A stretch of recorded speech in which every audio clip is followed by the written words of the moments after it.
few's only ever had American Kit Kats, you've only experienced about 1% of what truly exists. Japan treats Kit Kats in a completely different way, with a level of creativity and variety that's almost unbelievable. Today, I'm going to explain exactly what's inside this massive variety pack, what makes these flavors so special, and ultimately, whether it's worth buying. So, what's the big deal with Japanese Kit Kats? Why are there hundreds of flavors over there? Well, it all starts with culture. In Japan, Kit Kats aren't just a candy bar you grab at the checkout counter. They're often given as gifts. The name itself, Kit Kat, sounds very similar to the Japanese phrase, Kittu Katsu, which means, you will surely win. This happy coincidence turned the chocolate bar into a popular good luck charm, especially for students facing exams. People give them to friends and family to wish them success. Because of this gift-giving culture, Nestlé Japan went all in on innovation. They started creating special editions tied to specific regions and seasons. For example, you might find a Yubari melon flavor that's only available in Hokkaido, or a Sakura flavor that appears for a limited time during cherry blossom season in the spring. These aren't just novelties. They're high-quality products that reflect local tastes and ingredients. This creates a sense of exclusivity and a collect-them-all mentality. It's a brilliant marketing strategy that's turned a simple candy into a cultural phenomenon. You'll see it in the packaging too. It's often beautifully designed, sometimes with space to write a personal message, reinforcing its role as a thoughtful gift. Now, let's break down the flavors inside this variety pack. Instead of just reacting wildly, I want to explain the different categories you'll find. First up, we have the tea-based flavors. This is a classic category in Japan. You'll find things like matcha green tea, which is probably the most famous one. It has a slightly bitter, earthy flavor that perfectly balances the sweetness of the white chocolate. Then there's hojicha, which is roasted green tea. This one has a warmer, nuttier, and almost caramel-like profile that's really comforting. These aren't just vaguely tea-flavored. They taste authentically like a high-quality cup of Japanese tea. Nuts. We have the dessert-inspired flavors. This category is where they get really creative with emulating popular sweets.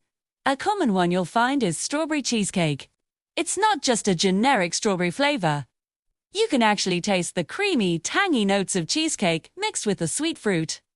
You might also find flavors like Mont Blanc, which is based on the chestnut puree dessert, or tiramisu. The goal is to capture the entire experience of eating a dessert in a single, crunchy bite. They often use flavored cream between the wafers and a specially crafted chocolate coating to achieve this, too. Finally, there's what I like to call the experimental category.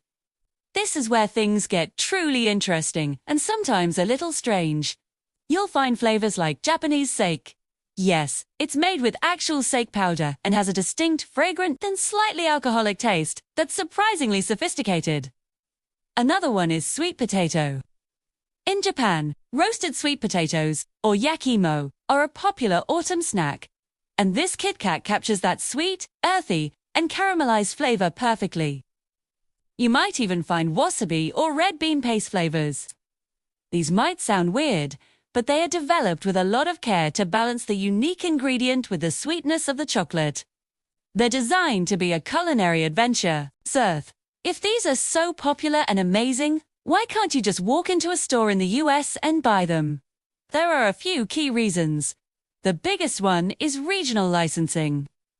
The Hershey Company has the license to produce and sell Kit Kats in the United States, while Nestlé owns the brand everywhere else in the world. Hershey focuses on the classic milk chocolate version because it's a proven bestseller in the American market. They just don't have the same strategy of rapid flavor innovation that Nestlé Japan does. Another factor is market testing and demand. The American candy market is very different from Japan's. While a flavor like matcha is huge in Japan, it's still a relatively niche taste in many parts of the US, launching dozens of new flavors.